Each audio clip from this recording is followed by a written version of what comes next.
A remote highway, pouring rain, and a luxury SUV pulled over on the shoulder. Inside, a CEO is in active labor, alone. No ambulance can reach her for 45 minutes. The only person who can help is a single dad trucker with a basic first aid kit and a 911 operator on the line. Two lives now hang in the balance of his next move. This is the true story of Michael Thorne, a long-haul trucker just trying to make it home to his daughter, and Evelyn Reed, a tech CEO whose meticulously planned life just shattered on a rainy highway. It's a collision of two worlds that never should have met, forced into a partnership where failure means a funeral. And what happens in the next hour will redefine both of their lives forever. Michael Thorne's life was measured in miles and deadlines. A 41-year-old father to 7-year-old Chloe, his world was the cab of his Peterbilt, the hum of the interstate, and the countdown to home. Every trip was a calculation. Drive through the night, beat the weather, deliver the load, make the mortgage. That night, his deadline was personal. A pinky-sworn promise to be back for his daughter's second-grade play. The rain on Interstate 70 was just another obstacle to outrun. 300 miles away, in a different universe, Evelyn Reed was calculating a different kind of margin. 34 years old, founder and CEO of Ether Dynamics, a company valued at $1.2 billion. Her life was board meetings, investor calls, and a pregnancy she had meticulously scheduled between product launches. The baby was due in 3 weeks. Tonight, she was driving herself home from a late negotiation session, confident, in control, her black Mercedes SUV a capsule of quiet order. The sharp pain that ripped through her abdomen at 9:47 p.m. was not on the agenda. Back on the highway, Michael was fighting fatigue. He'd been driving for 11 hours. His cargo was industrial machine parts, non-negotiable delivery at 6 a.m. In his glove compartment next to the logbook was a drawing Chloe made, a stick-figure dad and a giant smiling truck. His medical training consisted of a company-mandated first aid course 8 months prior. He remembered the dummies, the awkward bandaging, the instructor saying, "Just remember, you're not a hero, you're a first responder. Your job is to stabilize and call the pros." He carried a standard commercial first aid kit: gauze, bandages, antiseptic wipes, scissors, a thermal blanket. Nothing for delivering a baby. For Evelyn, control was evaporating by the second.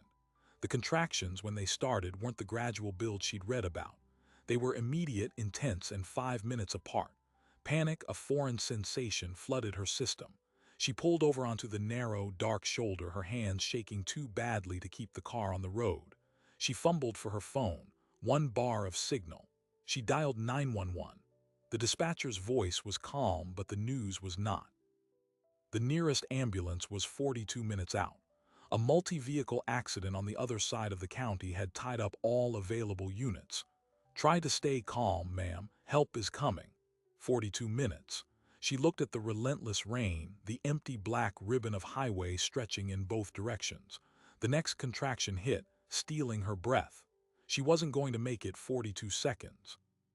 Michael saw the taillights first, 2 pinpricks of red in the watery gloom. As he got closer, he saw it wasn't a semi but a luxury SUV, hazards blinking a frantic rhythm. His first thought, honed by a decade on the road: breakdown, maybe a flat. His second thought, Chloe's play. Stopping meant losing time, maybe missing it.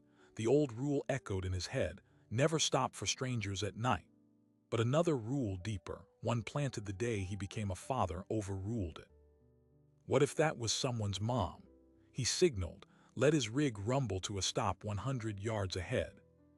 He grabbed his heavy flashlight and stepped into the downpour. The rain was ice cold. He approached the driver's side. The window was down, rain spattering the leather interior. And then he saw her. A woman, pale as marble, her head back against the seat, her knuckles white on the steering wheel. Her suit jacket was open, her blouse damp with sweat. And then he saw the pronounced curve of her abdomen, the way her body seized with a pain that was visible. Evelyn turned her head, her eyes wide with terror. "My baby," she gasped, the words barely audible over the rain. "It's coming, now." Everything slowed down for Michael. The hiss of the tires on the wet road, the patter of rain on the car roof, the low groan from the woman.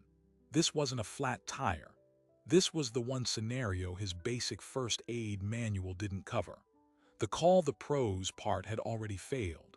He was looking at the scenario they told you to avoid at all costs. "Okay," he said, his voice surprisingly steady.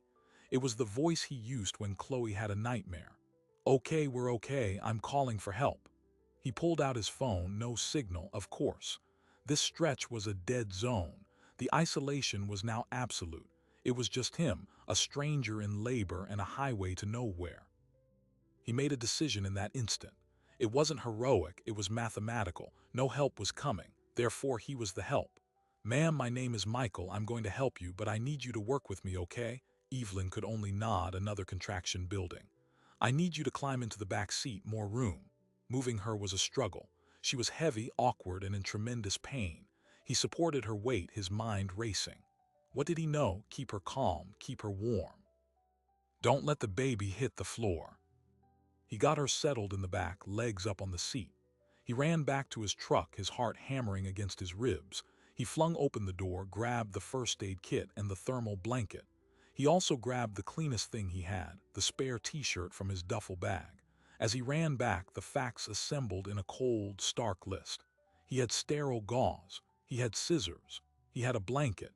He had no idea how to deliver a baby. Back at the car, Evelyn's breathing was becoming ragged. I can't do this," she panted. "Yes, you can," Michael said, climbing in beside her. The space was cramped, filled with the scent of leather and fear. "Your body knows what to do. My job is just to catch." He opened the first aid kit, its contents suddenly pathetic. Then he remembered his phone. No signal for a call, but sometimes in dead zones a text could still slip through. A desperate idea formed. He opened his texting app, selected his sister, a nurse in another state, and typed a frantic message. "SOS. Helping woman in labor on highway. No 911. Contractions 2 mins. What do I do?" He hit send. The icon spun, failed. He tried again, spun, failed. He was about to throw the phone when on the third try a single gray check mark appeared. Delivered. No guarantee she was awake, would see it, or could reply in time. It was a message in a bottle tossed into a digital ocean. He turned back to Evelyn. "All right, new plan, you're the boss, you tell me what you need."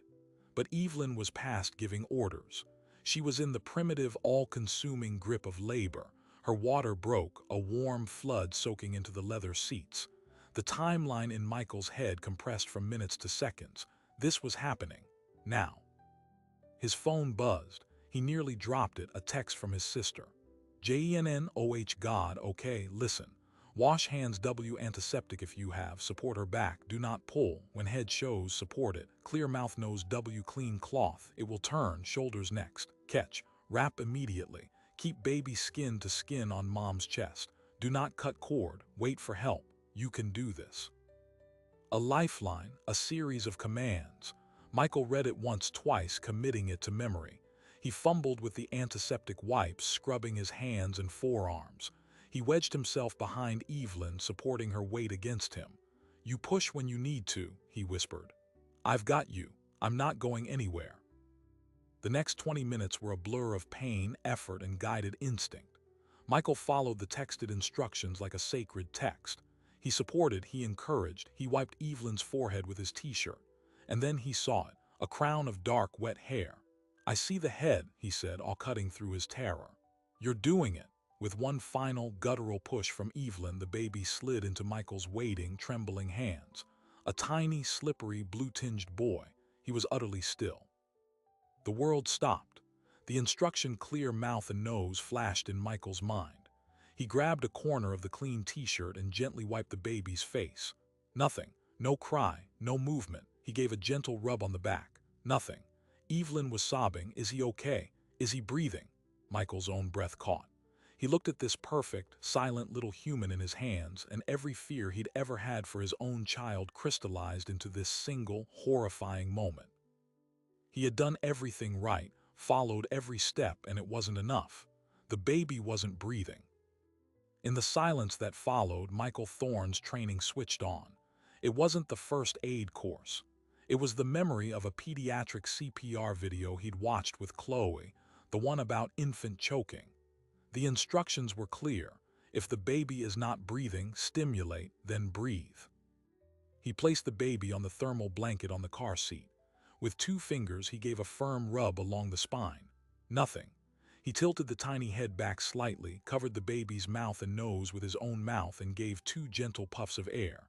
He watched the small chest rise, then fall. Still nothing. A third rub, a third puff, and then a sputter, a cough. A thin, reedy, miraculous cry filled the cramped space of the luxury SUV. Evelyn sobbed, a sound of pure release. Michael's own eyes stung as he quickly wiped the baby clean with his t-shirt and laid the newborn on Evelyn's bare chest, covering them both with the blanket. Skin to skin, just like the text said. The baby's cries grew stronger, a healthy, angry sound against the drumming rain. For a moment there was only that, mother, child, and the stranger who had bridged the gap between life and death. But the crisis wasn't over. Evelyn was still bleeding. The umbilical cord, a thick, pulsing rope, was still attached. Michael remembered the warning, do not cut.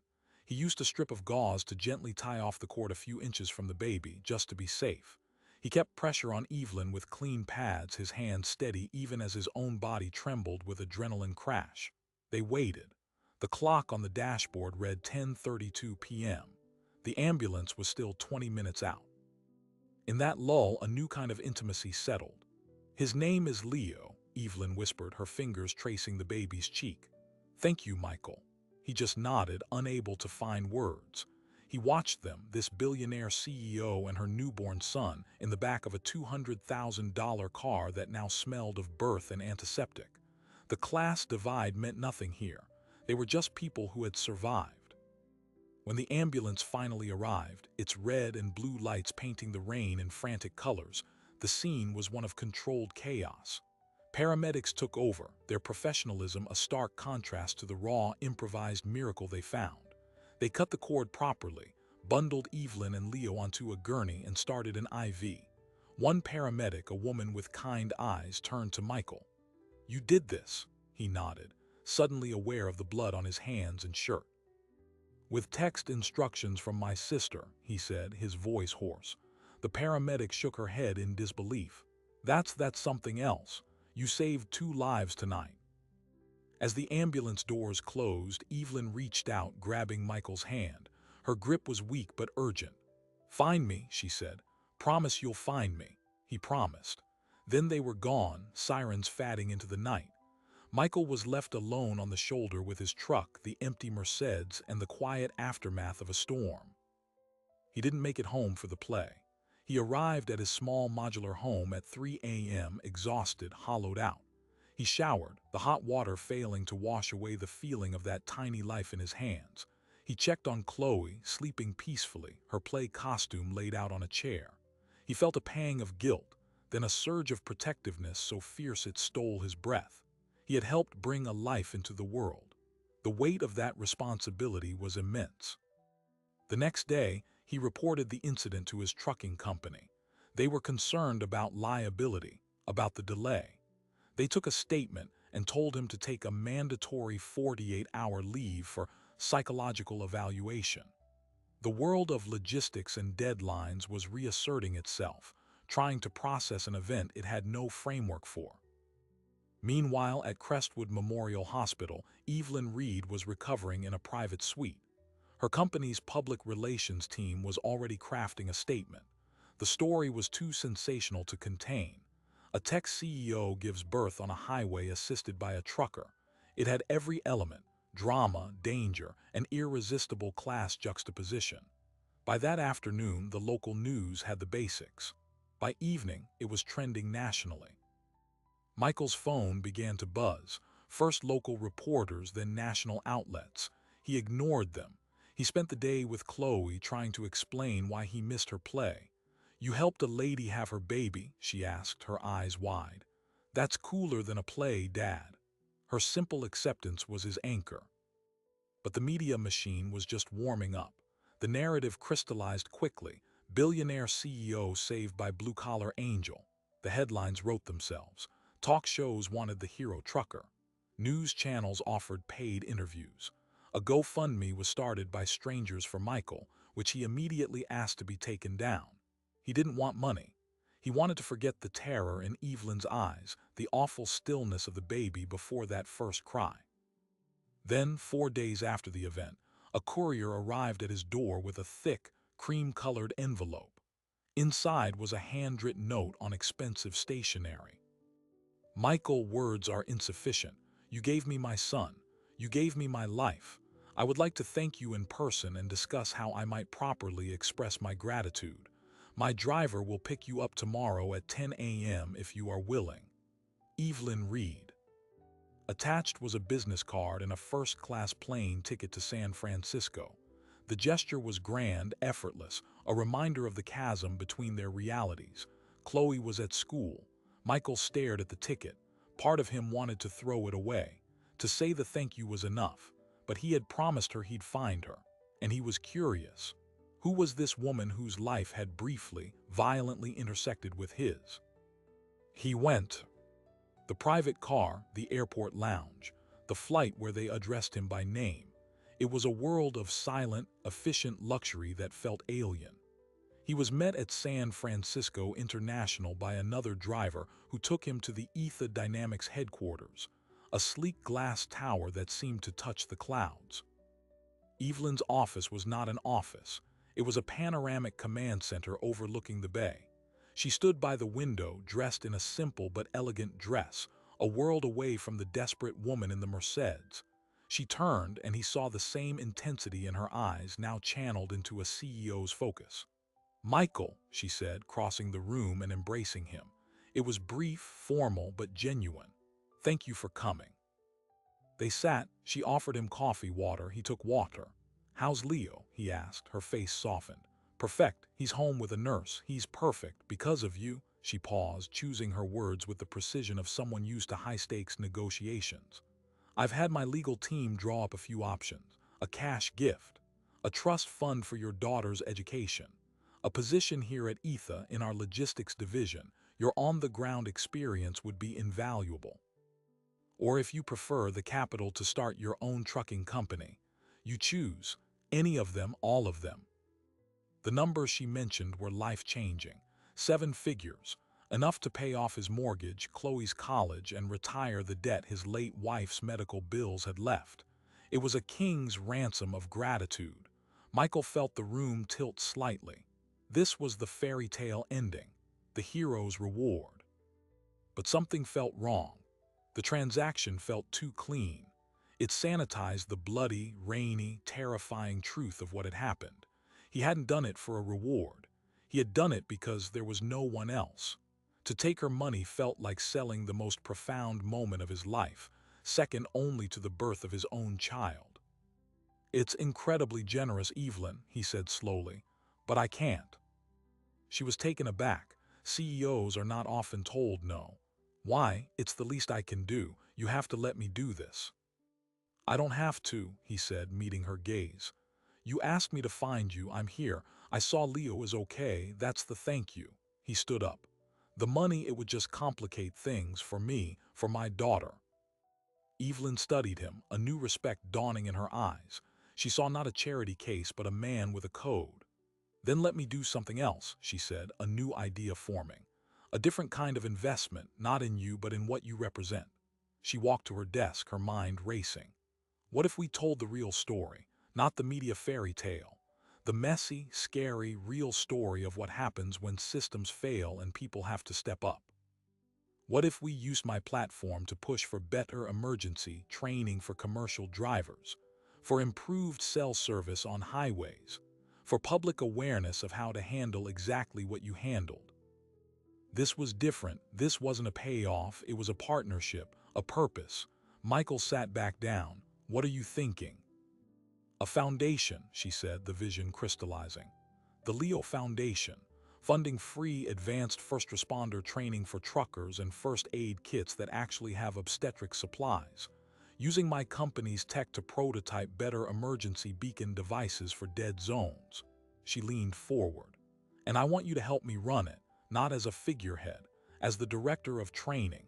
You've been on the front line. You know what's needed." It was an audacious idea, to take the worst night of her life and his most terrifying experience and forge something good from it, to maybe prevent the next person from feeling that same helplessness. Michael thought of the other drivers on the road, the ones with less luck or no text from a nurse lifeline. He nodded slowly. "I'd need to think about it. I'd need to be home for Chloe." "Of course," Evelyn said. "We'd base it wherever you are. This is a partnership, Michael, 50-50. They shook on the idea. It felt right. It felt like turning trauma into a tool. Michael flew home that night, his head spinning with possibility. He told Chloe they might be starting something to help other daddies on the road be heroes. She thought it was a great idea. For a week, it seemed like the perfect resolution. Lawyers drew up papers. A press conference was planned to announce the foundation, to control the narrative and turn the media circus into a force for good. Michael started sketching out training module ideas. He felt a sense of purpose he hadn't felt since before his wife died. Then the email arrived. It was from a lawyer he didn't know, with a firm name that sounded expensive and cold. The subject line was, "Cease and desist and notice of potential litigation." The body of the email was a legal masterpiece of threat. It claimed that Michael's unauthorized medical intervention constituted gross negligence and battery, that his actions, while well-intentioned, had potentially caused lasting trauma to both Evelyn and Leo Reed, that any public discussion of the events, especially in connection with a commercial venture like a foundation, would be considered defamatory and a violation of privacy. It demanded he sign a non-disclosure agreement, relinquish any claim to the foundation, and publicly state he was just a bystander who called for help. It was signed by the legal counsel for the Reed family office. The fairy tale shattered. The partnership was a lie. The woman who had begged him to find her, who had grasped his hand in thanks, was now using the full force of her wealth to silence him and rewrite history. The class contrast was no longer a heartwarming oddity. It was a weapon. Her world had the power to erase his, and it was starting with a lawsuit that would bankrupt him 10 times over. Michael's hands were shaking as he read the email again. The words gross negligence burned into his vision. He had saved their lives, and now they were claiming he had harmed them. The bridge of trust had been demolished, replaced by a legal moat. He had no money for a lawyer. He had only the truth. And in a court of law against a billion-dollar legal team, how much would the truth really matter? He picked up his phone, the number for Evelyn's personal cell burning in his memory. He had to hear it from her. He had to know if the woman in the Mercedes was completely gone, replaced entirely by the CEO in the tower. He dialed. It rang once, then went straight to a generic voicemail. She had blocked him. The message was clear. The conversation was over. The next words would be spoken by lawyers in a room he couldn't afford to enter. He was no longer a partner. He was a problem to be managed. And as he sat in his kitchen, the same kitchen where he'd packed Chloe's lunch the morning he left on that fateful run, Michael Thorne realized the true cost of that rainy night might not be measured in time or trauma, but in a legal battle that could cost him everything, including the right to tell his own story. Stunned, Michael did the only thing he could think of. He called his sister, the nurse. "Jen, they're saying I hurt them." Her response was immediate and furious. "That's not just wrong, it's medically impossible. The 911 call, my texts, the paramedic report, it's all a paper trail that proves you followed protocol. They're bluffing." But a bluff from a billionaire still feels like a loaded gun pointed at your head. Michael spent a sleepless night researching the law firm on the email. Sterling, Vale, and Crichton. Their website listed cases where they'd defended pharmaceutical giants against class actions and silenced whistleblowers with multi-million-dollar defamation suits. This wasn't a firm you hired for a simple cease and desist. This was a firm you hired to erase a problem. The next morning, he made another call to a local legal aid clinic. The lawyer who listened was sympathetic but clear. Fighting this would cost $200,000 minimum just to get started. They can drag it out for years. They're not necessarily planning to win in court. They're planning to bankrupt you before you even get there. My advice: get a media lawyer, draft a neutral statement, and disengage. Disengage. Let them rewrite history. Let them say he was just a bystander. The thought made him physically ill. It wasn't just about him. It was about the paramedics who'd commended him, his sister who'd guided him, the very idea that doing the right thing could later be twisted into a crime. He had one card left to play, and it was a dangerous one. The court of public opinion. The local reporter who'd been hounding him for an interview, a woman named Lisa Cho from the Tribune. He called her back. "If I talk to you," he said, "you have to promise to print everything. The good, the scary, and the legal threat I just received." She agreed. The interview took place in his living room with Chloe at a friend's house. He showed Lisa the email. Her eyes widened. "They're suing you for saving them." "They're threatening to," Michael corrected. "They want me to say I just called for help." Lisa was a pro. She saw the story evolve from feel-good human interest to a David and Goliath legal drama. "Do you have any proof of your original agreement with Evelyn Reed about the foundation?" Michael dug out the preliminary paperwork from the foundation lawyers. It was non-binding, but it showed the intent, the dates. It showed that just days before the legal threat, they were partners. Lisa photographed it. "This is huge," she whispered. "It shows bad faith." The article dropped online at 6 p.m. the next day. The headline was brutal: "Highway hero or alleged negligent. Trucker who delivered CEO's baby faces legal threat from billionaire family."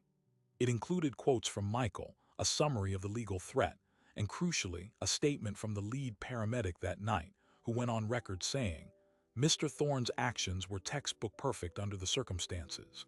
To suggest otherwise is an insult to him and to our profession." The reaction was nuclear. The public, which had adored the simple hero narrative, felt betrayed. Social media erupted. Hashtags like "Let Michael Speak" and "Billionaire Bullies" started trending. Comments flooded Ether Dynamics' social pages. News networks picked up the Tribune story, and now the legal threat was the headline. For the first time, Michael saw a crack in the monolith. The following day, he received an email from a different lawyer, one he'd heard of: Arthur Claiborne, a high-profile civil rights and media attorney known for taking on powerful clients. The subject line was, "Pro bono representation offer." Claiborne's call was direct. "Mr. Thorne, I've reviewed the Tribune article. What they're doing is called a strategic lawsuit against public participation, a SLAPP suit. It's designed to scare you into silence. It's unethical and in many states illegal. I would like to represent you at no cost, to not only defend you, but to file a countersuit for malicious prosecution and intentional infliction of emotional distress." Michael was wary. "Why would you do this for free?" "Because I hate bullies," Claiborne said simply. "And because winning this would set a precedent. It would show that you can't use wealth to rewrite the truth. So, what do you say? Feel like fighting back?" With a real lawyer in his corner, the dynamic shifted. Claiborne advised Michael not to speak further to the press. Instead, they went on the offensive. Claiborne drafted a blistering response to Sterling, Vail, and Crichton, denying all allegations, accusing them of bad faith and SLAPP tactics, and inviting them to depose the paramedics, the 911 dispatcher, and his sister. He CC'd the State Bar Association. It was a legal punch to the nose. The silence from the other side was telling. The deadline in their original threat came and went. No lawsuit was filed.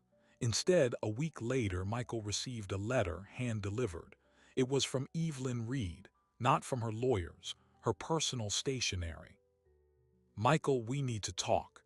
The legal letter was sent without my knowledge or consent. There are complexities here that I could not explain over the phone. Please meet me. Neutral ground. The Lincoln Hotel, room 814, tomorrow at noon. I will be alone. Evelyn." It reeked of a trap. Claiborne advised against it. "She's trying to get you to say something she can use," he warned. But Michael needed to look her in the eye. He needed to know if the woman from the highway still existed. He went. The hotel suite was quiet, overlooking the city. Evelyn was indeed alone. She looked exhausted, thinner than before, the CEO polish replaced by a palpable anxiety. She didn't offer a handshake. "Thank you for coming," she said, her voice quiet. "You said you didn't know about the lawsuit," Michael started, standing rigidly by the door. "I didn't," she said, packing to the window. "It was initiated by my company's board and our major investors. The Leo Foundation announcement caused a 4% drop in our stock price in 2 days. They called it a distraction and a reputational liability. They said the ongoing media narrative of the highway birth was making me look weak, unpredictable.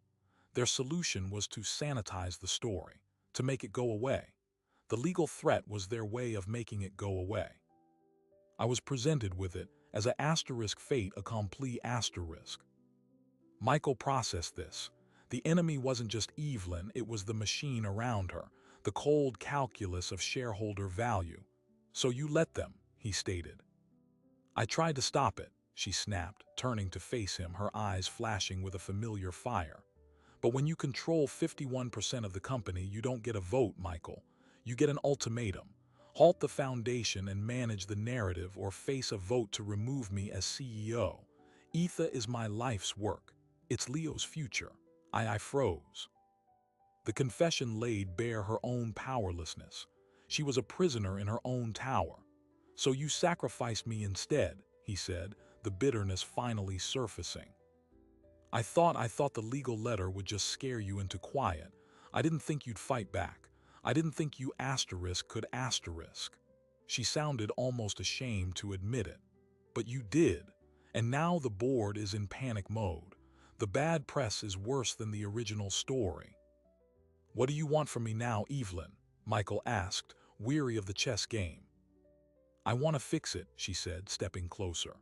"The board will never approve the foundation, but I have personal capital, a lot of it. I can fund it privately. We can still do this. But to get the board off my back, I need the public story to change. I need a joint statement. One that acknowledges your heroism but also clarifies that there was no formal partnership, that discussions were preliminary. It lets them save face." It was the same deal repackaged, a quieter, gentler rewrite. "You want me to lie," Michael said. "I want us to tell a version of the truth that lets us both win," she insisted. "You get the foundation, I keep my company, we help people. Isn't that the goal?" Michael thought of Claiborne's warning, of the paramedic's testimony, of the principle at stake. He thought of his daughter learning that sometimes you have to bend the truth to get what you want. "The goal," he said slowly, "was to do the right thing, not the convenient thing. You asked me to find you. I found a CEO surrounded by lawyers and board members. I'm still looking for the woman who fought to bring her son into the world." He walked to the door. "No deal, Evelyn. The truth is the truth. I won't sign a statement that waters it down by a single drop." He left her standing in the silent suite. The meeting had clarified everything. This was a war now, not between him and her, but between integrity and PR, between a man's word and a corporation's fiction. Claiborne was thrilled with his stance. Perfect. Now we press the advantage. He filed the countersuit the next day, nomming both the Reed family office and the Etha Dynamics board as defendants. The lawsuit was picked up by every major financial and news outlet. The scandal was no longer about a birth. It was about corporate overreach and the weaponization of the legal system. And then the final shocking revelation broke. An investigative journalist at a financial news network, digging into the Etha Dynamics board members, uncovered a connection that changed everything. The lead independent director on the board, the one who had reportedly been most vocal about managing the narrative, was named Richard Vail, as in Sterling, Vail, and Crichton. The law firm that sent the threat wasn't just hired by the board, it was partly run by the board. Claiborne called Michael, his voice electric with triumph. "They didn't just hire their lawyers, Michael. Their lawyer is asterisk on the board. That's a massive conflict of interest. That's a breach of fiduciary duty. This isn't just a SLAPP suit anymore. This is evidence they were using company resources to conduct a personal, malicious legal campaign. We can take this to the Securities and Exchange Commission." The House of Cards was trembling. The story was now a corporate governance scandal. Ether Dynamics stock began a steady, serious decline. Investors were furious. The board was in disarray. Michael watched from the sidelines as the machine that tried to crush him began to eat itself. He received a call from an unknown number.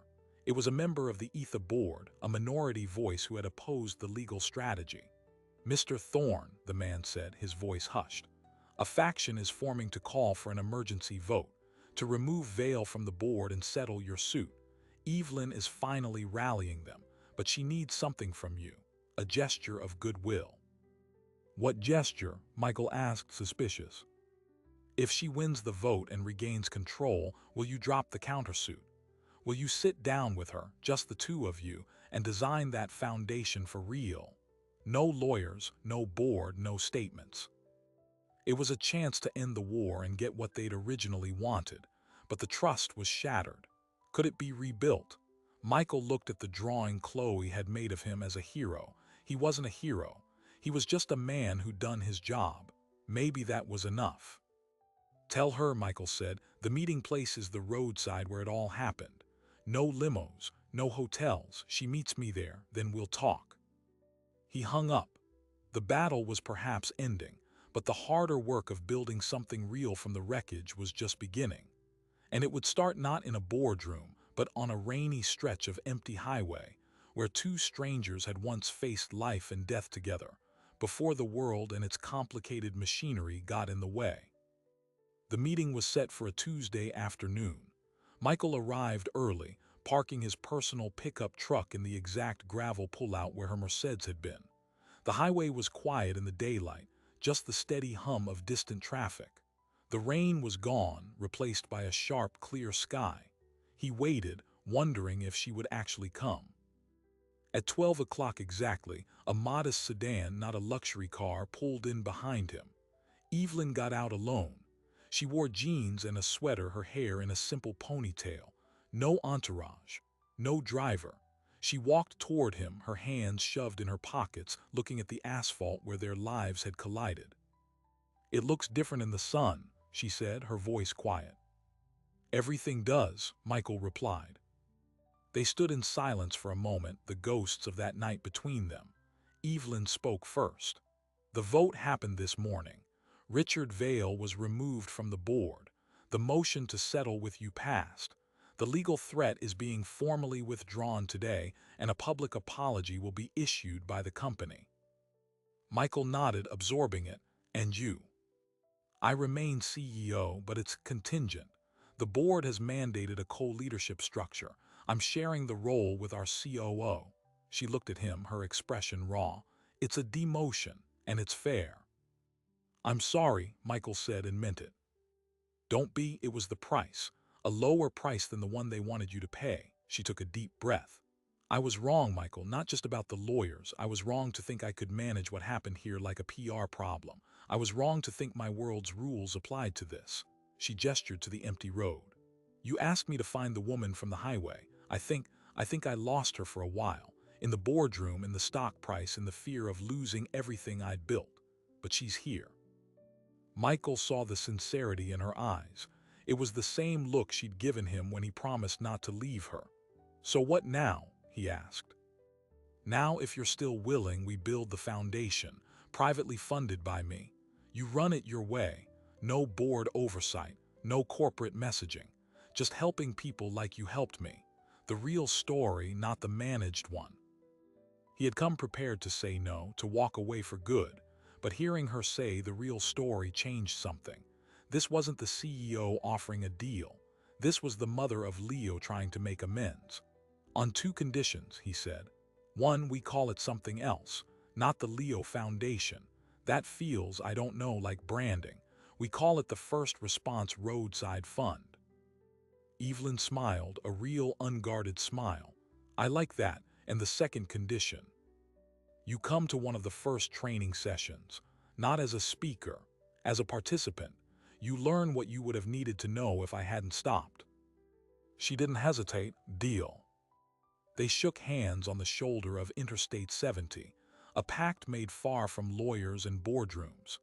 It was the beginning of a real partnership, forged not in crisis, but in the hard, clear light of accountability. The following months were a whirlwind of action. Arthur Claiborne, true to his word, handled the legal dissolution of the threats pro bono. The public apology from Ether Dynamics was printed in major papers. It was succinct and unequivocal.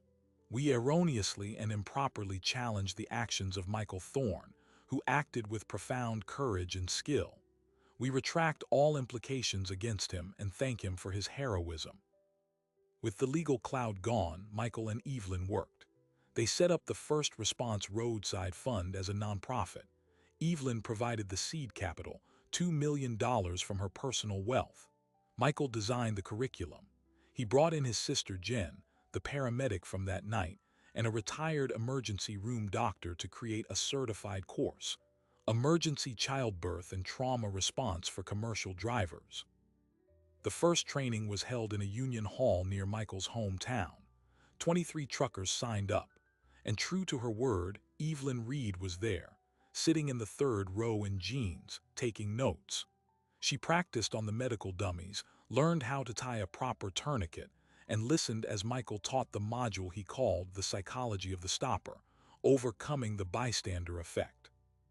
He told the whole story that day, from the taillights in the rain to the legal threats. He didn't paint himself as a hero or Evelyn as a villain. He painted them as two people caught in a system that sometimes forgets humanity. The truckers listened, riveted. One of them asked Evelyn, "Is it true, the lawsuit stuff?" She stood up and faced the room. "It's true, and it was the biggest mistake of my life. I'm here to learn from it, and to help make sure the next person in my situation meets someone like you, not a courtroom." Her humility disarmed them. By the end of the weekend, she was just Evelyn, sharing coffee and swapping stories about the road. The fund expanded faster than anyone expected. Donations poured in from the public, moved by the story of redemption. They developed a specialty first aid kit for truckers, which included obstetric supplies like a sterile delivery blanket, a bulb syringe, and explicit pictorial instructions. They partnered with a telecommunications company to distribute 10,000 emergency satellite messengers to long-haul drivers, devices that could send an SOS from anywhere. Michael found his calling. He was a natural teacher, patient and clear. He traveled to truck stops across the country training drivers. Chloe sometimes joined him, handing out kits. She, tell anyone who'd listen, "My dad helps Bobbies be born on highways." Evelyn, meanwhile, was changing. The co-CEO arrangement at Ether Dynamics was awkward, but it gave her back something precious: time. She spent less time on investor calls and more time on the fund's advisory board. She brought in tech experts who developed a simple app that connected drivers in dead zones directly to a remote medical team via satellite, an idea born from her own desperate phone call. A year after the roadside meeting, they held a press conference to mark the fund's first anniversary. They stood together at a podium, not in a glass tower, but at a massive truck stop in Kansas. They announced they'd trained over 4,000 drivers and documented 17 instances where those drivers had used their training to assist in medical emergencies, including 2 successful roadside deliveries. A reporter asked the inevitable question, "Ms. Reed, has this experience changed how you run Ether Dynamics?" Evelyn looked at Michael, then back at the crowd. "It's changed how I run my life," she said. "A company makes products. A person makes a difference. I'm trying to focus more on the latter." After the cameras left as they were packing up, Evelyn handed Michael a small, wrapped gift. "For Chloe," she said. Inside was a beautifully illustrated book about stars and constellations. The inscription read, "For Chloe, remember, even the biggest stars need a steady hand to guide them home. Love, Evelyn and Leo." It was a gesture of pure, uncomplicated friendship. The class divide had finally, truly dissolved. But the most surprising detail, the twist no one saw coming, came 6 months later. Evelyn Reed announced she was stepping down from her role as co-CEO of Ether Dynamics entirely. In a candid interview with a business magazine, she said, "I built a company to solve problems, but I found a problem more important than any on our roadmap: the distance between people in crisis and the help they need. I'm going to bridge that distance full-time." She became the full-time chair of the First Response Roadside Fund, focusing on strategy and funding. Michael remained the executive director, running operations.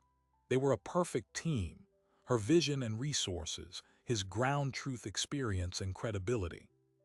The fund launched its most ambitious project yet, lobbying state legislatures to pass Good Samaritan laws explicitly protecting those who assist in emergency childbirth from liability, a direct response to the legal scare tactics used against Michael. The first state to pass it was, of course, their own. The story that began with terror on a rainy highway had become a blueprint for turning trauma into systemic change. Michael Thorne never went back to long-haul trucking. He found a different kind of journey, one with a purpose that filled him with a quiet pride. He still drove, but now it was to teach, to share, to empower. On the 5th anniversary of that night, they all gathered for a picnic: Michael, Chloe, now 12, Evelyn, and Leo, a vibrant, curious 5-year-old boy who called Michael Uncle Mike. Leo knew the story of his birth, not as a scandal or a news item, but as an adventure where his mom was brave and a nice man helped. As the kids played, Evelyn turned to Michael. "Do you ever think about what would have happened if you just kept driving?" "Every day," Michael said. "And then I think about everything that would have been lost, not just Leo, but this." He gestured to the field, the kids, the peace. "I think I was on that road for a reason that night. Maybe not to deliver a baby, but to learn that sometimes the most important deliveries aren't in the back of a truck." Evelyn nodded, her eyes glistening. "You delivered me too, Michael, from a different kind of isolation." The two of them, the trucker and the CEO, had built something more valuable than a company or a charity. They had built a testament to the idea that our deepest connections are often born not in comfort, but in shared vulnerability, and that redemption is always possible if we have the courage to meet each other on the road in the rain and tell the truth. Their story was no longer about a single act of heroism, but about the long, hard work of building something good from the broken pieces. It was a story that proved that the moment you stop for a stranger, you might just be saving yourself too. And as the sun set on their picnic with the sound of children laughing, the highway of their past seemed very far away, a distant memory that had led them, improbably and perfectly, to this moment of quiet, hard-won peace. So what does the story of Michael and Evelyn truly tell us? It's not a simple parable about a hero. It's a map of how a single, terrifying moment of dependency can unravel our carefully constructed identities, forcing us to rebuild something more honest in its place. Michael Thorne entered that night as a trucker, defined by schedules and solitude. He emerged as a teacher, a leader, a man who discovered that his greatest strength wasn't in moving freight, but in moving people to act. Evelyn Reed entered as a CEO, a master of systems and control. She emerged humbled, understanding that true power isn't in commanding a boardroom but in empowering a stranger. Their journey from the shoulder of that highway to the helm of a national foundation reveals an uncomfortable, beautiful truth. Our most profound transformations often begin not in triumph, but in total, unscripted helplessness. It's in those raw, unmediated moments, stripped of title, wealth, and plan, that we see who we really are and who we might become. The lawsuit, the betrayal, the public feud, those weren't just plot twists. They were the stress test. They proved that the initial connection forged in crisis was fragile, but that a deeper partnership, forged in principle and repair, could be unbreakable. They chose the harder path of reconciliation over the easy path of victory, and in doing so, built something that will outlive the headlines. The First Response Roadside Fund is more than a charity. It's a monument to a simple idea: that competence and compassion are not matters of status, but of choice. That a man in a flannel shirt can possess a skill more vital than any corporate strategy, And a woman in a boardroom can learn that her most valuable asset is her own humility. This story asks us a lingering question. In our own lives, where are the metaphorical highways? Where are the moments we are presented with a choice to either drive past a problem or stop and get our hands dirty? And if we do stop, do we have the courage, like Michael, to stand by the truth of our actions when the world tries to rewrite them? And do we have the grace, like Evelyn, to admit when we are wrong and rebuild from the wreckage? Their legacy is measured in trained drivers, in stocked first aid kits, in updated laws. But its real measure is in the quiet understanding that passed between two people from different worlds, an understanding that we are all, ultimately, just one unexpected storm, one sharp turn, one moment of need away from becoming someone else's miracle or needing one of our own. The highway is always there, dark and quiet. The rain still falls. But now, because of their story, more people are prepared to be the light in that darkness, to be the steady hand, to never leave a fallen. If you believe that courage is a choice we make in the dark, and that redemption is always possible, then subscribe.